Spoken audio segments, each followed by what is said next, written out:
Hello everyone. Today we will read about lipid profile.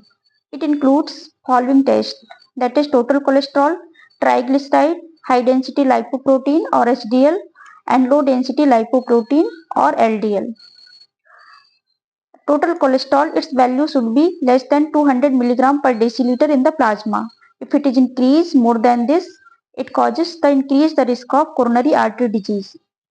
Then triglyceride, its value must be less than 150 mg per deciliter, and if it is increased more than 200 mg per deciliter, it also increases the risk of coronary artery disease as well as pancreatitis.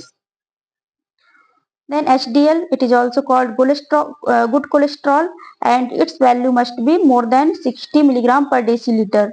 And HDL decrease the risk of coronary artery disease. So it is HDL also called as good cholesterol. Then LDL, low density lipoprotein. Its value in the plasma should be less than mg per deciliter, and it also increases the risk of coronary artery disease.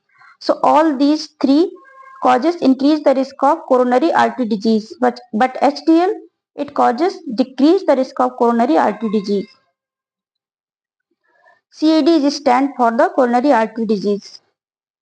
Here we know why HDL is called as good cholesterol or cardioprotective cholesterol, because HDL is involved in reverse cholesterol transport.